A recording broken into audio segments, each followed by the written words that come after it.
Welcome to Built to Go, a van life podcast. I'm your host, Jeff Wagg, coming to you from the College of Curiosity.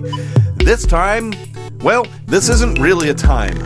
I am sitting in a tiny ship in Antarctica, and I'm going to talk about Antarctica. If you are new to this show or just giving it a try for the first time, this episode is weird. So why don't you go back 10 episodes or so and start there, and then this will make sense. I was not able to upload an episode last week because the internet down here, as you might imagine, is not great. So I'm just barely going to squeak by with this one. But let me tell you about my trip so far. And wow, there's so much to talk about. And I don't have any notes. I'm just kind of riffing here. I just came back from an amazing expedition. We were sailing up. Well, we weren't sailing. We were in Zodiacs right up against the shore with thousands of Gentoo penguins. They were all chattering at us and swimming with us as Antarctic cormorants flew overhead, and there were skuas and Arctic petrels, or I guess they're called snow petrels. It's just amazing. The ice, the big, huge icebergs, and the deep, deep blue colors. I mean, there's just nothing else like it. So to say that I am a fan of Antarctica is putting it a little mildly.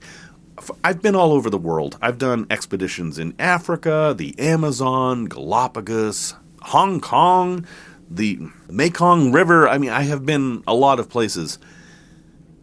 Riding on a Zodiac in Antarctica beats them all. It is the best thing I've ever done, and I hope someday you get the chance to do it. But it comes at a price. So let's talk about just how much it takes to get down here. Now, it's going to cost you many thousands of dollars. About the cheapest way you can get down here, and this does not include airfare from the U.S., it's about $5,000. And for that, you're going to be on an expedition vessel, which is a little bit less comfortable than a cruise ship. They don't have dance halls and a lot of entertainment and several restaurants or any of that. But it's comfortable enough. And honestly, I prefer it. And you're also going to have to cross the Drake Passage. And let's talk about that for a little bit. So when we left Ushuaia, which is the town at the southernmost point of South America, Cape Horn in Tierra del Fuego, we spent 2.5 days crossing the body of water between South America and the Antarctic Peninsula, which is called the Drake Passage. It was named after Sir Francis Drake because one of his ships got blown off course and ended up down there, and they were like, wow, hey, there's water here. Who knew? Anyway, that's the story. And our vessel, Ocean Nova, is an icebreaker. And it's a small icebreaker. It's only about 2,000 tons. And that makes it very, very good at dealing with coastal areas in Antarctica. We can, and have, just plied through ice and had icebergs bounce off the side of the ship. And it didn't matter, because that's what the ship was built for. But it's very slow, and it has no stabilizers. So we spent 2.5 days in the Drake Passage, the most treacherous waters on Earth, rolling and bobbing, and things were flying around the cabin, chairs were tipping over. Basically anything you left on a table would be on the floor in just a few minutes. It was the roughest sailing I've ever done, and that includes the time I went through a hurricane on a cruise ship. It was something else. Afterwards, after we finally got to Antarctica, one of the guides said, "So how was the crossing?" And we're like, "Oh my God, oh, that was so terrible, blah, blah." And he said, that was the easiest crossing he had ever done in the 30 times he had crossed. So what we were thinking is just incredibly awful was actually the best it gets. And I'm wondering what the trip back is going to be like. But that's part of coming down here. It's an experience to cross the Drake. I watched waves lap up against the windows, and I am not on the bottom floor of this ship. It was really something, and our little boat just kind of kept on going, and then we got to Antarctica, and the sea smoothed out, and it has been just beautiful. Now, we're here early in the season. November is about the beginning of when people start coming down here, and of course, being in the southern hemisphere, November is spring. September 21st is the spring equinox, and after that, the days start getting longer, really, really long down here. The sun's been coming up about 3:45 a.m., and it gets warmer. Now, warm. Well, one thing I've noticed on this trip is there are people from many different countries, but there are 38 Americans with us, and they're all from northern states. I haven't met anybody from Florida or Georgia or Arizona. They're all from Wisconsin or Colorado or Massachusetts. They're all folks who know that cold weather isn't anything to be afraid of. But you will be cold if you come down to Antarctica. We all have all the gear we were told to bring. We've got thermal underwear and sturdy pants and then snow pants and parkas with layers underneath and hats, and we have gloves, and most of us have mittens that go over the gloves. But when you're out on that Zodiac, cruising around at 10, 12 knots, and the wind blowing in your face, yeah, it's cold. But the thing is, you don't mind because you're surrounded by giant rocks and mountains and icebergs and penguins and sea lions, and it's just amazing. So if you're someone from a warmer climate, I would ask you to not be afraid of the cold. You can dress for it, and you can learn that being cold isn't as bad a thing as you might think. So the parts we're going into, we've been to several places now, and we've seen humpback whales and lots of penguins, like I said. But because we're early in the season, the big attraction is ice. And we're seeing all kinds of icebergs. And you may have an image in your mind of what an iceberg is. It's kind of like a floating pyramid, and you may know that 89% of an iceberg is below the water, so it's much bigger. But what we're seeing is ice that has been shaped and sculpted by waves and wind. Every one of these things is a work of modern art that is just there for us. We're the only ones who are ever going to see this thing because it's going to melt in short term. In fact, we actually picked one up, a very, very small one, and brought it on board, and we were looking at it. And the ice is clear and blue because it has been formed under pressure over thousands and tens of thousands, even hundreds of thousands of years. The blue cannot be described. It is so blue. Like if you've ever been to the Caribbean and seen how blue the waters are there, this is more blue.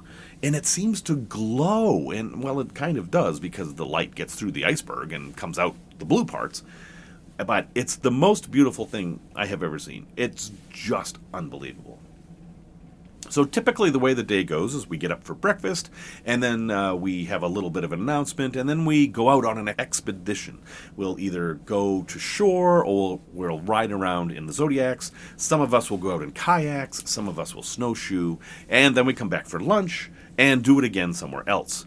And then in the evening we have a briefing, and on the days when we were traveling the Drake, we had lectures about the different kinds of seabirds and how Antarctica was formed and all that kind of thing. So it's all about education on this trip. Entertainment just happens. It's not something that's scheduled.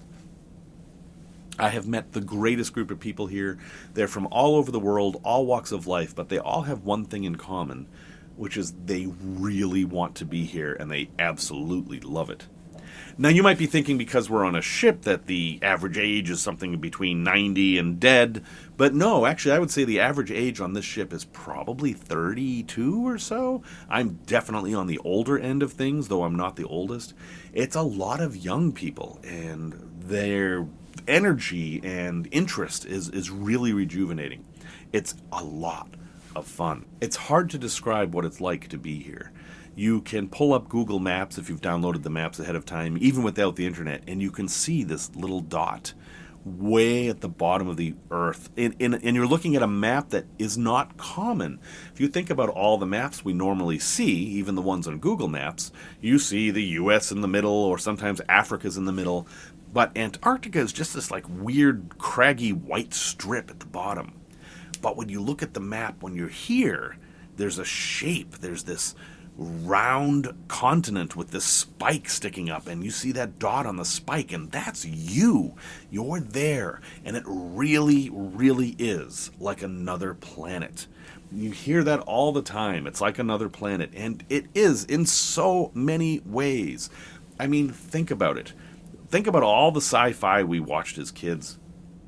What were other planets like? Well, there weren't very many people. Most of the people on the planets lived in bases that we constructed. They were mostly scientists. The animals were kind of weird, and if you went outside without a spacesuit, you died. That's pretty accurate about here, too, so it is another planet. Not only that, there's no government. There's no passport. There's no stamp. There's no visa. I didn't pay any fees to come here other than, the passage.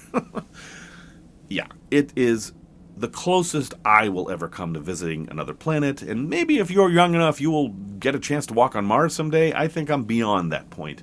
But that's okay, because I got to come to Antarctica, and I really hope you can too. It is well worth it. Now, before I came to Antarctica, I spent a lot of time in Buenos Aires, and Buenos Aires is lovely. I really didn't have high expectations for it because it's a big city, and I'm not really a big city person. But I was the only one in my trip. I was in Palermo, which is a district, and Palermo is beautiful. And I also saw lots of vans. There are vans in Argentina. In fact, there were a lot of vans. So if you're thinking about doing some South American van life, Buenos Aires is definitely something to put on your list. It's also very inexpensive, especially if you're an American, because of this blue dollar thing where there's an exchange rate that's double the official exchange rate if you exchange $100 bills. Just Google blue dollar Argentina and you can learn all about it. It looks like it's too good to be true, but I did it through Western Union. I just walked in and they gave me 300 to 1 when the normal exchange rate's 150 to 1. I don't get it, but I certainly took advantage of it. From Buenos Aires, I went down to Ushuaia, like I previously mentioned, and this is a town that was formed basically to be a prison colony, and over the years has become the jumping off point for Antarctica. And it's touristy. It is a little bit different. You've got a lot of the normal tourist stuff, but it's tourism geared to either hiking in Patagonia or going to Antarctica. Lots of hostels, lots of fairly inexpensive hotels, lots of interesting foods. Ushuaia is a great place to visit. And I met people there who had driven there from Washington State. I met Emily from the Vandersons, and if you follow them on YouTube or Instagram, you know who they are. They spent 4 years driving to Ushuaia in their van with their cat and dog. I mean, absolutely amazing. And I only got to meet them because I was walking downtown in Ushuaia and their van went by and I saw the Washington license plate. I actually chased them down to the parking lot I knew they'd be going to, and I got to meet Emily and her dad, who had flown down to meet them. And their voyage is done. I'm not sure what they're going to do now, but they were super nice, and I wish them the best. And I'm going to go back and watch all the episodes I missed because I want to see how they got down here. And again, you can do it too. You can get in your van right now and start driving down to Ushuaia, but it's going to take a long time, and you're going to have to figure out how to get across the Darien Gap because there is no road through that part. The Vandersons actually put their van in a cargo container, which took 2 weeks to get across there. So anyway, I know I'm just rambling. I just wanted to share a little bit of my experience while I'm actually in Antarctica. I will post a picture of what I'm seeing out the window of my cabin right now. It is not doctored in any way. There is literally a giant iceberg about 10 times the size of the ship right outside my window. That's what I'm seeing. That's what you can see if you decide that's a priority for you to come down here. If anyone is serious about wanting to come to Antarctica, please get in touch with me. I have some connections. I know a lot about all the different ships that come down here, and I can tell you how to do it. It is not cheap. There's no way to do it super cheap, but there are definitely ways to do it cheaper. So I'm going to end this here. Thank you very much for listening. I will get back to the normal podcast as soon as I can, probably last week of November. But at this point, I don't know what's going to happen because I just don't have the internet access to find out. I don't even know who won the elections in the U.S., and I don't care because I am in Antarctica. I am on another planet, and these things just don't matter. Hope you're doing well. Talk to you later.